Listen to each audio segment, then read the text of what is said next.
블룸버그에서 부동산 침체 시작이 이미 시작이 됐고 앞으로 최소 2년 이상은 간다라고 이야기하고 있습니다. 결국에는 최소 2년에서 최대 5년, 6년까지 가는 걸로 보는 게 맞을 것 같습니다. 전 세계적으로는 젊은 층들이 이러한 부동산 침체에 많이 취약하다고 하는데요. 왜 그런가 하고 봤더니 그동안에 무리하게 대출을 끼고 샀던 이들이 많았다라는 거죠. 감당 못할 빚이 그들의 삶을 더 어렵게 만들 수 있다라고 봐야 될 것 같습니다. 각 중앙은행들이 부동산 거품을 빼야 되는 상황이 이제 된 거죠. 전 세계에서 부동산 버블이 심한 곳은 호주, 캐나다, 뉴질랜드, 그리고 한국이라고 합니다. 한국은 지금 현재 부동산 가격 하락 폭이 가장 심하다고 하죠. 반대로 얘기하면 얼마나 많이 올랐으면 그렇게 내려가는 폭이 전 세계에서 최고 수준일까 라고 볼 수 있는 거죠. 우리는 앞으로 더 많은 부동산 하락을 염두에 둬야 될 것 같습니다. 한국의 정책 입안자들은 이래저래 많은 생각들을 하고 있겠지만 지금 특히나 한국은행에서 좀 침체를 줄이기 위해서 좀 움직이고 있는 것 같은데 이게 금리 인상을 좀 덜하는 쪽으로 아마 방향을 잡아가고 있는 것 같습니다. 그렇게 되면 어떻게 되겠습니까? 한국의 경제가 더 안 좋아진다, 더 악화가 된다라고 보면 맞을 것 같다라는 겁니다. 금리를 안 올린다고 한국의 상황이 괜찮아지는 게 아니라는 거죠. 왜겠습니까?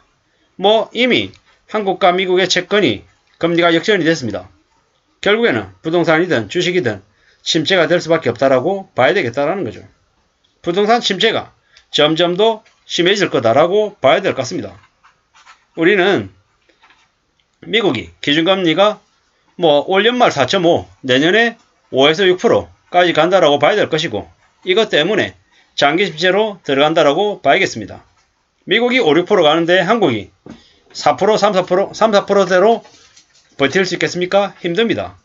그러면 결국에는 한국도 미국에게 끌려가는 속도로 금리를 올릴 수밖에 없는 거죠.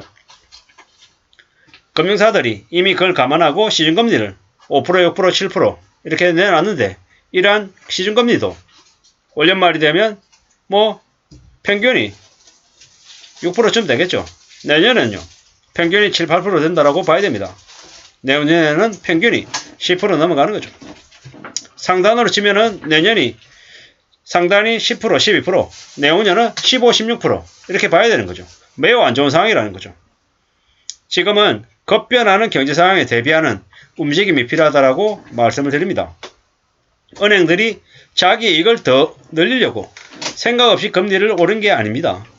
언제 터질지 모르는 위기에 시급히 대응하기 위해서 온갖 은총을 받으면서도 시중금리를 올리는 겁니다. 앞으로 한국의 경제 성장률은 10년 동안 1% 미만이 될 가능성이 큽니다.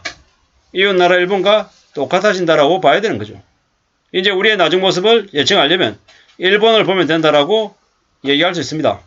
1991년 부채를 조정하면서 일본에 엄청난 경제 충격이 닥쳤습니다. 이제 한국도 마찬가지입니다. 가계부채 심화, 수출 둔화, 생산성 하락, 물가 급등 이러한 것들이 모두 다 한국을 장기 침체로 몰고 가고 있습니다. 이러한 상황들을 재벌이나 대기업들, 정책 입안자들은 다 알고 있습니다. 그런데 언론 뉴스만 보면 천하태평, 별일 없는 것처럼 보이죠. 그냥 원달러 환율만 좀 올라가는 거 말고는 큰 문제가 없는 것처럼 보입니다. 근데 절대로 문제가 없는 게 아니죠. 많이 심각합니다. 많이 안 좋습니다. 사람들이 점점 더 돈이 없고 분위기가 살벌해지고 소비를 강제적으로 줄일 수밖에 없는 상황입니다. 소비 심리가 위축되면 어떻게 되겠습니까? 사회 전반, 경제 전반, 정치, 문화 모든 면에서 안 좋은 분위기가 심해질 거다라고 봐야 되는 거죠. 주식이나 부동산 시장의 급락은 점점 더 심해질 거다라고 봐야 됩니다.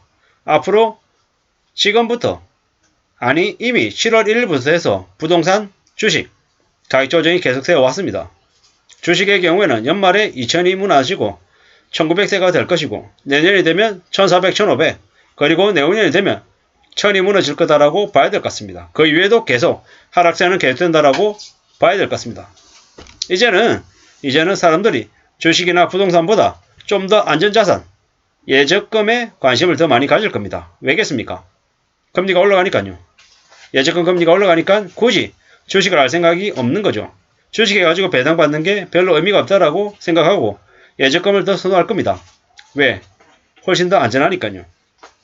이제 앞으로 지금의 부동산, 주식의 거품이 꺼지고 연끌하고 비슷해서 대출받은 이들이 부담이 점점 커지면 한국의 경제에 큰 내관이 되는 건 당연한 일이라는 겁니다.